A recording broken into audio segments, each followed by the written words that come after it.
डांट उन्होंने मुझे बताया कि मटकी की जगह जो है वो मटकी हटा दी गई है। टंकी में एक नई टंकी जो है लगाई गई है ऊंची करके, क्योंकि मीडिया के लोगों ने दिखाया कि इतना नीचे झुक के कैसे पानी पीते थे। उसके बावजूद उन्होंने मुझे एक चीज और बताई कि कुछ फर्जी जो है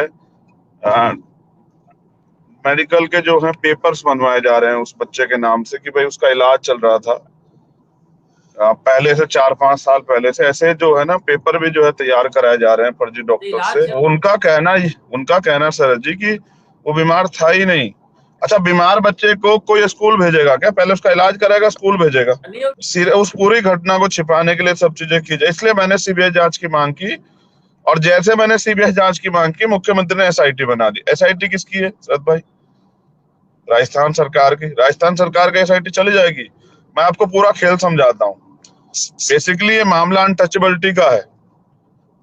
राइट टू सिविल प्रोटेक्शन जो है 1955, उसको वो उसका प्रयोग होगा इसमें अनटचेबिलिटी का। जवाब जब दुनिया में इस बात की चर्चा होती है कि भारत में अनटचेबिलिटी कितने मामले आए, तो सरकारें इनको सारी सरकार छिपा लेती, लगाती नहीं है। तो मैं समझता हूं कि अनटचेबिलिटी की बात को निकाला जा रहा है कि ये साबित हो जाए कि हत्या तो हुई, पीटा तो है, लेकिन अनटचेबिलिटी का मामला नहीं था, पानी छूने का मामला नहीं था। मैं कहता हूँ सामंतवाद का गढ़ है। मैं गया था पाली। पाली में जितेंद्र मेघवाल के परिवार ने मुझे बताया कि आज भी हम जो है यहाँ से पुरोहितों के घरों के सामने से जूते चप्पल पहन के महिलाएं नहीं जा सकती हैं, अच्छे कपड़े नहीं पहन सकती, मूछे रखने पे जितेंद्र मेघवाल कहते हैं। तो सामंतवाद का गढ़ है वो।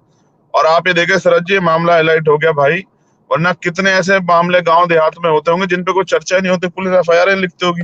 आज के रवैये से मुझे लगता है कि दलित वहां घुट घुट के जी रहा है, वो आजादी चाहता है। उनको ये समझ आया कि इस व्यक्ति के साथ खड़े होकर हम आजाद हो सकते हैं। लेकिन अशोक गहलोत जिस बात को जानते हैं कि उनका जो गुलाम वोटर है वो कट जाएगा, इसलिए वो चाहते हैं कि चंद्रशेखर उनके बीच में ना जाए। आज तो गजब तब हुआ, जब मैं आ रहा था तो कुछ लोगों ने मुझे रोक के जबरदस्ती जिद की। वो शेड्यूल कास्ट के लोग थे कि भैया जो है बाबा साहब की मूर्ति पे फोटो वो माला चढ़ा दीजिए। मैं उतरने लगा तो एक सीईओ थे, उन्होंने मुझसे कहा कि नहीं, देखिए मैं एक चीज और दिखा दूं आपको, देखिए किस तरह से जो है पहले से पूरी व्यवस्था जो है आगे है, देखिए। तो पहले से पूरा इंतजाम किया हुआ है कि किसी भी हालत में रुकने नहीं देना है चंद्रशेखर को। तो मैं बड़ा अचंभित रहा जब उन्होंने मुझसे कहा, सीईओ ने, यहाँ राजस्थान में जब मैं वापस आ रहा था, उन्होंने मुझसे कहा कि आप बाबा साहब के स्टैचू को माल्यार्पण नहीं करते। मैंने कहा क्योंकि हमारे एसपी का आदेश है। मैंने कहा यार, ये आपके एसपी क्या संविधान से बड़े हो गए? आपके एसपी क्या भारत के लोकतंत्र से बड़े हो गए हैं? हमारे जो राइट्स उनसे बड़े हो गए हैं? मैंने कहा मैं कोई अपराधी हूँ, मुझे आपने अरेस्ट किया तो मुझे वो दो। किस बेस पर अरेस्ट किया है? कि मैं बाबा साहब के स्टैचू को, तो ये कांग्रेस की सच्चाई है राजस्थान की। मेरी कांग्रेस से कोई लड़ाई नहीं है, लेकिन बड़ी बात यह है कि अगर अन्याय होगा आपकी सरकार में तो मैं चुप्पी थाम लूं, और अगर बोलूंगा तो भाई कांग्रेस के लोग चिल्लाने लग जाएं कि ये बीजेपी के एजेंट है, ये तो बोल रहे हैं। तो क्या तो अपने लोगों को यहाँ मरने को छोड़ दो आपकी सरकार में, उनके साथ रेप हो, हत्याएं, मूछे रखने पे उनकी हत्या हो जाए। बाड़मेर का मामला आपके यहाँ से मैंने देखा, जैसे मूछे रखने पे पुलिस के लोगों ने पीटा। जब रक्षक ही भक्षक हो जाएंगे तो कैसे न्याय मिलेगा? तो क्या तो हम यहाँ पिटते रहे, हमारे घर जलाए जाते रहे, हमारी बहनों का रेप हो, हत्या हो, हम चुप रहे, तो सब ठीक है? अगर हम आवाज उठाएंगे तो बहुत बुरा हो गया है। तो ये गलत फहमी है अशोक गहलोत जी को, उनको लगता है कि वो मुझे रोक दे जाए। शरद जी, अगर वो इस अन्याय को रोके ना, यहाँ जो सामंतवाद में जो है पिस रहे हैं लोग, जो गुलाम की तरह जी रहे हैं, उसे रोके तो ज्यादा बेहतर होगा, मुझे ऐसा लगता है। मुझे रोकने की बजाय, मुझे रोक के क्या करोगे? मैं तो आम इंसान हूँ, मैं तो संविधान के हिसाब चलता हूँ। लेकिन वो जो इतना अन्याय जो हो रहा है पश्चिम राजस्थान में, उसको नहीं रोक पाएंगे अशोक गहलोत जी। अशोक गहलोत जी कठपुतली की तरह काम करते हैं सामंतवाद के आगे, और वो सोचते हैं उनके यहाँ। मैं धन्यवाद देता हूँ उन गुलाम नेताओं का भी, जो जिनके सामने, जो कांग्रेस बीजेपी में बैठे हैं, उनके सामने उनके समाज के साथ ही अन्याय होता है और वो चुपचाप सहते रहते हैं।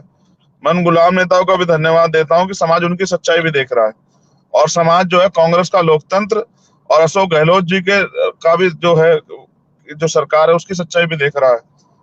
हमारे लोग बेचारे कभी बीजेपी से नाराज होते हैं तो इनको वोट देते हैं, इनसे नाराज होते हैं बीजेपी को देते हैं। लेकिन अब उनको ये समझ आ रहा है कि दोनों एक जैसे ही हैं, तो इनसे सावधान रहने की जरूरत है। बिल्कुल आपने सही कहा। इस मामले में तो पूरा कांग्रेस और बीजेपी दोनों एक साथ ही नजर आई। इसीलिए मुझे लगता है कि मुख्यमंत्री अशोक गहलोत पर कोई विपक्ष का दबाव भी नहीं है, और मीडिया में भी जिस तरह से ये खबरें आ रही हैं, निश्चित रूप से बहुत ज्यादा ऐसा लगता है कि सरकार के पक्ष में है। ये दृश्य आप दिखा रहे थे, चंद्रशेखर रावत जैसे पुलिस वाले आगे पीछे लगे। लेकिन चंद्रशेखर, आप कीजिएगा क्या? आपको राजस्थान में अगर एंट्री कभी मिलेगी ही नहीं, तो क्या इसी तरह से छुप कर आइएगा, भागते रहिएगा, इसी तरह कहानी चलती रहेगी? सरहद जी, मैं आजाद हूँ। बेसिक मैं संविधान का उल्लंघन नहीं करना चाहता, वरना मेरे पास इतनी बड़ी टीम है कि मैं यहाँ की सरकार को जब चाहे सबक सिखा सकता हूँ। लेकिन मैं लोकतंत्र की हत्या नहीं, मैं भरोसा नहीं रखता। मैं संविधान के विरुद्ध नहीं जाना चाहता। मैं एक पढ़ा लिखा व्यक्ति, एडवोकेट हूँ, तो मैं संविधान के दायरे में सब कुछ करना चाहता हूँ।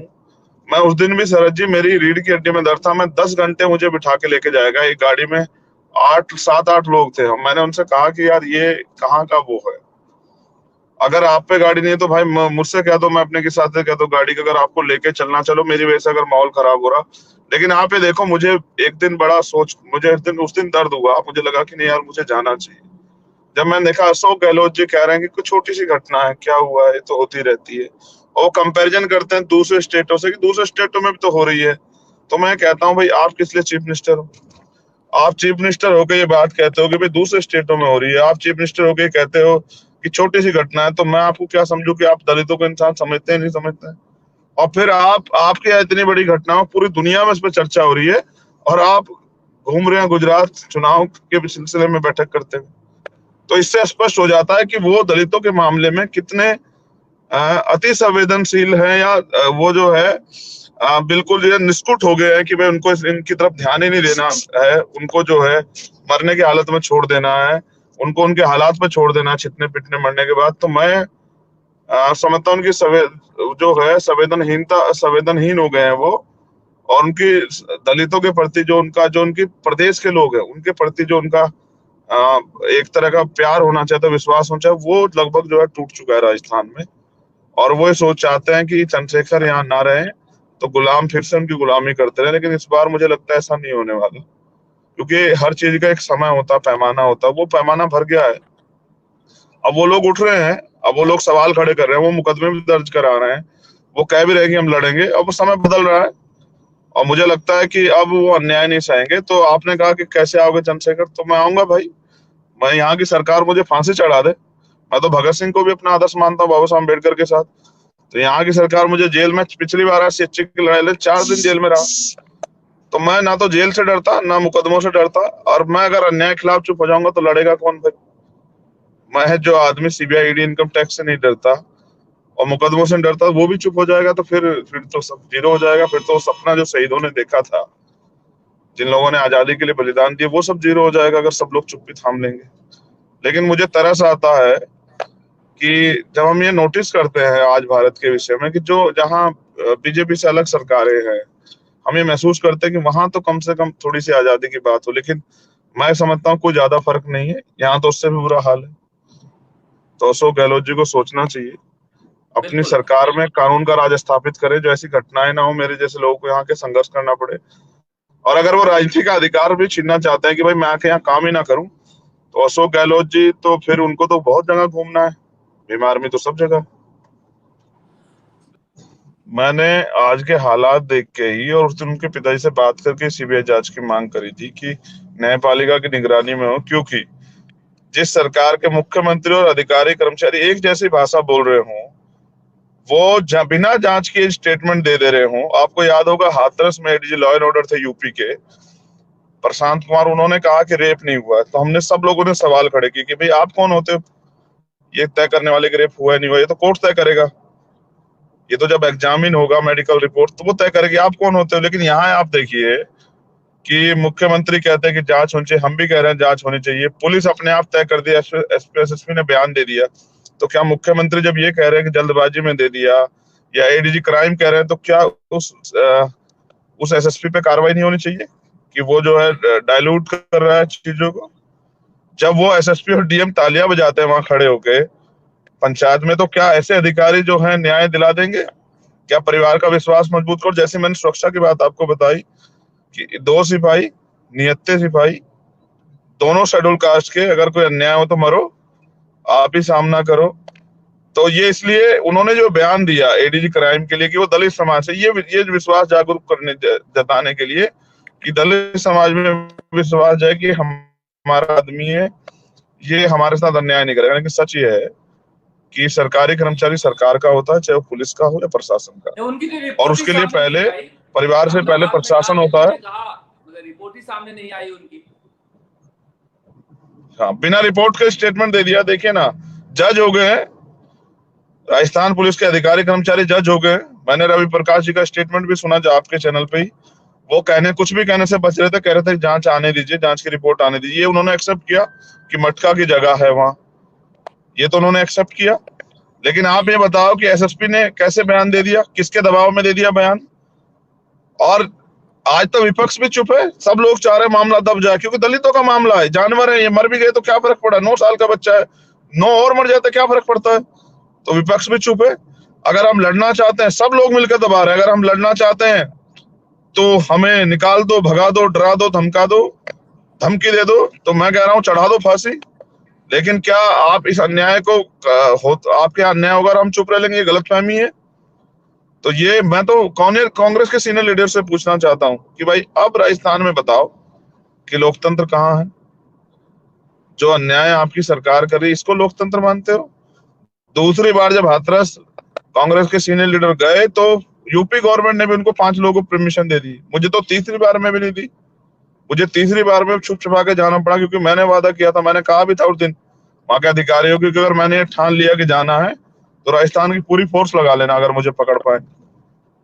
तो मैंने वो करके भी दिखाया। लेकिन अब तो मैं भरोसा करके आया कि भाई ठीक है, अब तो मैं चल के अपनी बात रखूंगा, कल को मीडिया के सामने बताऊंगा क्या है। लेकिन अब ये क्या है, इसको मैं क्या मानूं? तो ये है गुंडागर्दी और तानाशाही। और कभी कभी तानाशाही में आदमी इतना इस हालात में चला जाता है कि वो सोच ही नहीं पाता कि इसके भविष्य के परिणाम क्या होंगे। दलित समाज क्या देख नहीं रहा है कि उनके बेटे के साथ क्या हो रहा है, किस तरह से उनके बेटे को बेइज्जत किया जा रहा है, अपमानित करके जो है जबरन निकाला जा रहा है। मेरे साथ अनिल देन वाले हमारे कोर कमेटी के मेंबर है, वो बैठे हुए हैं, उनका वो राजस्थान के रहने वाले, उनका कोई लेना देना नहीं है यूपी में।